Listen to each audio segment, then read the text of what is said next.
আসসালামু আলাইকুম রহমতুল্লাহি ওবারাকাতুহ।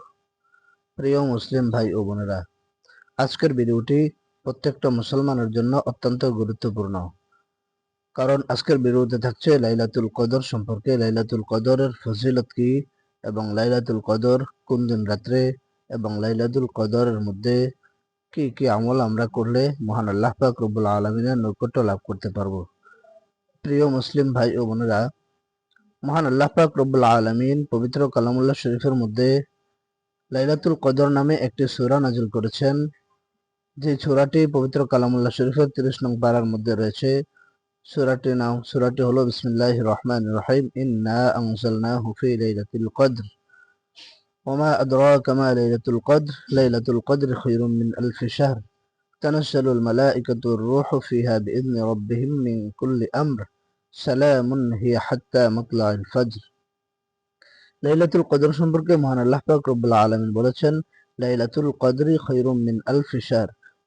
লাইলাতুল কদর অর্থাৎ শবে কদর এমন একটি দিন, এমন একটি রাত্র, যে রাতের মধ্যে মহান আল্লাহ পাক রব্বুল আলামিন ইবাদত করলে আল্লাহ তাআলা 83 বৎসর 4 মাস, অর্থাৎ লাইলাতুল কদরি খায়রুম মিন আলফি শাহর, লাইলাতুল কদর উত্তম 1000 মাসের চাইতেও আরো বেশি।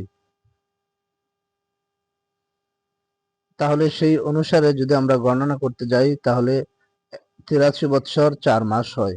কোনো ব্যক্তি যদি লাগাতার ভাবে দিন এবং রাত্রে 24 ঘন্টা লাগাতার এইভাবে 83 বৎসর 4 মাস ইবাদত করে, আর যদি শুধুমাত্র লাইলাতুল কদর রাতের মধ্যে এক রাত্র ইবাদত করে, মহান আল্লাহ পাক রব্বুল আলামিন তিনার ভাষ্য মতে যে সেই ব্যক্তি এক রাতের কারণে 83 বৎসর 4 মাস ইবাদতের সওয়াব সে অর্জন করতে পারবে। সুবহানাল্লাহ, সুবহানাল্লাহ।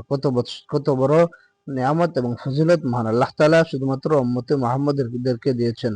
এই ফজিলত অন্য কোন নবীর উম্মতদেরকে আল্লাহ তাআলা দেন নাই।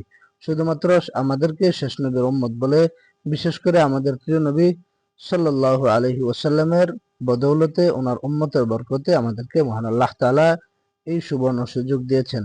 তাই এই সুবর্ণ সুযোগ যদি আমরা হাতছাড়া করে ফেলি, তাহলে আমাদের কপালে হয়তোবা দুর্ভাগ্য ছাড়া আমরা আর কিছুই হতে পারবো না। লাইলাতুল কদরের 2 নম্বর ফজিলত হলো ইন্না আনজালনাহু ফি লাইলাতুল কদর লাইলাতুম মুবারাকা। আর লাইলাতুল কদর রাতের মধ্যে মহান আল্লাহ পাক রব্বুল আলামিন পবিত্র কালামুল্লাহ শরীফকে নাযিল করেছেন। মহান আল্লাহ পাক রব্বুল আলামিন নিজে বলেছেন যে আমি এক বরকতময় রাতের মধ্যে পবিত্র কালামুল্লাহ শরীফ নাযিল করেছি। তো আল্লাহ তাআলা বলেছেন, ইন্না আনজালনাহু ফি লাইলাতিন মুবারাকাতিন, আমি কালামুল্লাহ শরীফকে এক বরকতময় রাতে অবতীর্ণ করেছি। মুহাক্কিকিনগণ এবং মুফাসসিরিনগণ বলেন যে মুবারক রাত্রি বলতে এই লাইলাতুল কদরকেই বোঝানো হয়েছে। আর আল্লাহ পাক রব্বুল আলামিন বলেছেন, ইন্না আনজালনাহু ফি লাইলাতুল কদর, আর আমি তাকে লাইলাতুল কদরের মধ্যেই অবতীর্ণ করেছি। আর এই রাতের মধ্যে, লাইলাতুল কদরের রাতের মধ্যে ফেরেশতারা দলে দলে পৃথিবীতে আগমন করে রহমতের বার্তা নিয়ে অবতরণ করে। কেননা আল্লাহ পাক রব্বুল আলামিন বলেছেন, তানাজ্জালুল মালাইকাতু ওয়ার রূহু ফিহা বিইذনি রাব্বিহিম। কেননা ফেরেশতারা, তানাজ্জালুল মালাইকাতু ওয়ার রূহ ফিহা বিইذনি রাব্বিহিম, মহান আল্লাহ পাক রব্বুল আলামিনের আদেশক্রমেই তারা দুনিয়ার জমিনে শান্তি এবং রহমতের বার্তা নিয়ে তারা দুনিয়ার জমিনে অবতরণ করে। তার পরবর্তীতে আরো একটি ফজিলত হলো, তারা অর্থাৎ ফেরেশতাগণ সালামুন হিয়া হাত্তা মাতলাইল ফজর, শেষ পর্যন্ত, রাত্রের শেষ হওয়া পর্যন্ত, অর্থাৎ ফজরের আগ পর্যন্ত তারা দুনিয়ার মধ্যে সকল উম্মতদেরকে, যারা সেই রাতের মধ্যে ইবাদত করে মহান আল্লাহ তাআলার হুকুমে, সেই সকল বান্দাদের উপর রহমত, বরকত এবং শান্তি বিস্তৃত করে দেন। আর এই রাতের মধ্যে মহান আল্লাহ পাক রব্বুল আলামিন বিশেষ করে মানুষের গুনাহ সমূহ, অর্থাৎ আমাদের গুনাহ সমূহকে বেশি বেশি করে মাফ করেন। আর এই রাতের মধ্যে বিশেষ করে দোয়া কবুল হয়।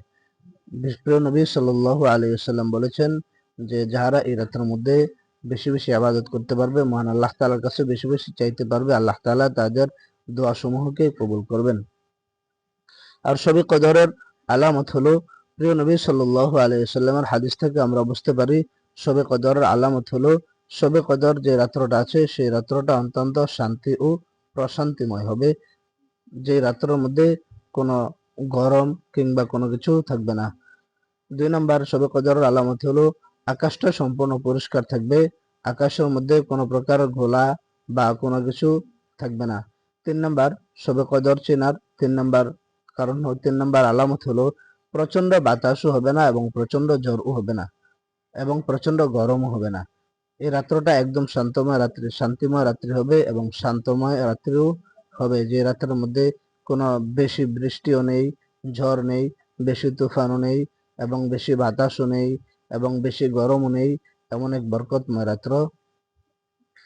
তার পরবর্তীতে এই রাত্রটি আমরা কিভাবে চিনব? 4 নাম্বার আলামত হলো, রাত্রটি নূরময় মনে হবে, অন্যান্য রাত্রের চাইতে তুলনামূলক শান্তিময় মনে হবে এবং আমাদের কাছে অনেকটাই ভালো লাগবে। আমরা অনুভব করতে পারবো যে হয়তোবা আজকের রাত্রটাই ছিল শবে কদরের রাত্র। তারপরে এই রাত্রের আরো একটা আলামত হলো, মনের ভিতরে অনেক প্রশান্তি এবং ইবাদত করার আগ্রহ সৃষ্টি হবে।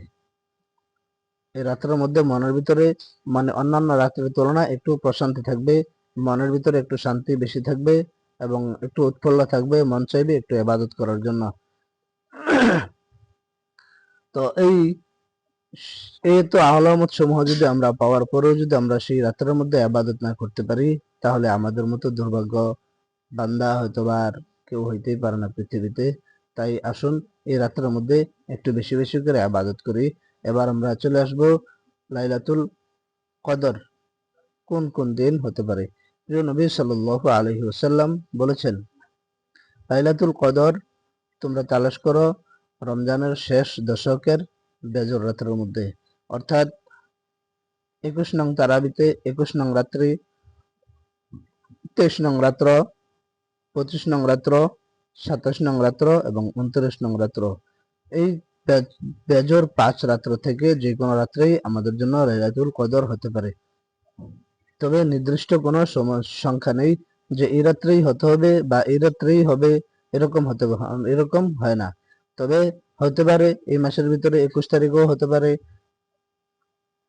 আবার অন্য তারিখেও হতে পারে, অথবা গত বছর অন্য তারিখেও হয়েছিল, এরকম হতে পারে। তবে বেজর রাত্রির ভিতরে প্রিয় নবী সাল্লাল্লাহু আলাইহি ওয়াসাল্লামের হাদিসের ভাষ্য মতে আমরা বেজর রাত্রির ভিতরেই সেই রাত্রটাকে তালাশ করব এবং বেজর রাত্রিতেই লাইলাতুল কদর হয়ে থাকে। পরবর্তী প্রশ্ন হলো, আমরা এই রাত্র যদি পেয়ে যাই তাহলে আমরা কোন ইবাদত করব?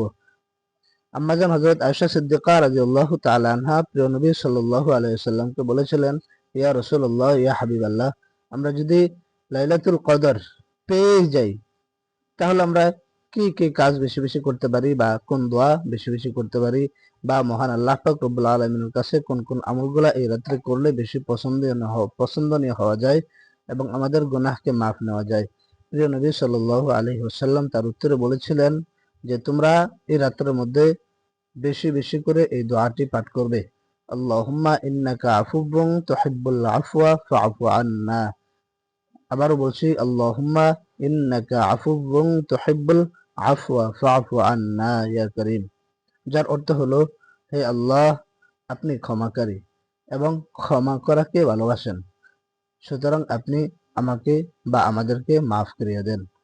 আবারও দোয়াটি বলছি, আল্লাহুম্মা ইন্নাকা আফুবুন তুহিব্বুল আফওয়া ফা'ফু আন্নি, হে আল্লাহ, আপনি ক্ষমাকারী এবং ক্ষমা করাকে ভালোবাসেন, নিশ্চয়ই আপনি আমাকে ক্ষমা করিয়া দেন। তো এই রাতের ভিতরে এই দোয়াটা বেশি বেশি পড়া যায় এবং তার পাশাপাশি নামাজ, বেশি বেশি করে নফল নামাজও পড়া যেতে পারে। বেশি বেশি করে কোরআন শরীফ তেলাওয়াত, যেহেতু রাত্রটাই নফল ইবাদতের রাত্র, কোরআন শরীফও বেশি বেশি করে তেলাওয়াত করা যেতে পারে। 3 নাম্বার, এই রাতের মধ্যে ইস্তিগফারও পড়া যেতে পারে, আস্তাগফিরুল্লাহ আস্তাগফিরুল্লাহ আস্তাগফিরুল্লাহ। 4র্থ নাম্বার, এই রাতের ভিতরে বেশি বেশি দুরূদ শরীফ পাঠ করা, সাল্লাল্লাহু আলাইহি ওয়াসাল্লাম বা অন্যান্য কোনো দুরূদ পাঠ করা যাবে। 5 নাম্বার হলো তাসবিহ এবং জিকির, যে কোনো তাসবিহ আমরা পড়তে পারি বা মহান আল্লাহ তাআলার উপর জিকির করতে পারি।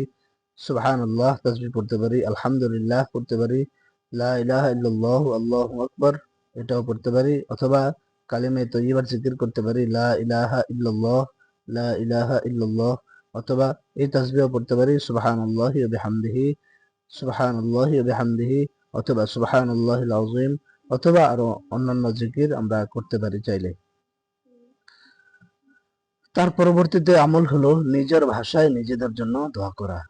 আমরা যেহেতু বাংলা ভাষার মানুষ, বাংলাদেশের মানুষ, আমরা বাংলা পছন্দ করি বেশি, এই জন্য আমরা আমাদের বাংলা ভাষায় আমাদের নিজের মন মতো ওই সমস্ত জিনিসগুলা চাইবো মহান আল্লাহ পাক রব্বুল আলামিনের দরবারে, যে সমস্ত জিনিসগুলা জায়েজ এবং প্রিয় নবী সাল্লাল্লাহু আলাইহি সাল্লাম আমাদের জন্য দোয়া করে দিয়ে গেছেন। অর্থাৎ এমন কোন জিনিস আমরা চাবো না যে জিনিসটা হারাম কিংবা নাজায়েজ। অর্থাৎ যে জিনিসটা আমাদের জন্য হারাম কিংবা নাজায়েজ সেই জিনিসটা আমরা চাবো না, কারণ যদি সেই জিনিসটা চাই সেই জিনিসটা পাবো না। কাজেই আমাদের দোয়াটা বৃথা চলে যাবে। এরকম দোয়া আমরা কেউ শুধু আজকে নয়, কখনোই যেন না এরকম দোয়া না করি। তো যদি ভিডিওটি ভালো লাগে চ্যানেলটি অবশ্যই সাবস্ক্রাইব করবেন, যেন অন্যান্য মুসলমান ভিডিওটি দেখে এবং আমল করতে পারে এবং সেই আমলের প্রতি উৎসাহ হয়। এই বলে আজকের বয়ান এখানে শেষ করছি। ওয়া আখিরু দাওয়ানা আলহামদুলিল্লাহি রাব্বিল আলামিন। পরের ভিডিওতে থাকছে সালাতুত তাসবিহ, নামাজ পড়ার সঠিক ও সহজ নিয়ম। অবশ্যই নিয়মটি জানতে লাইক দিয়ে এবং একটি সাবস্ক্রাইব করে সাথে থাকবেন ইনশাআল্লাহুল আজিজ।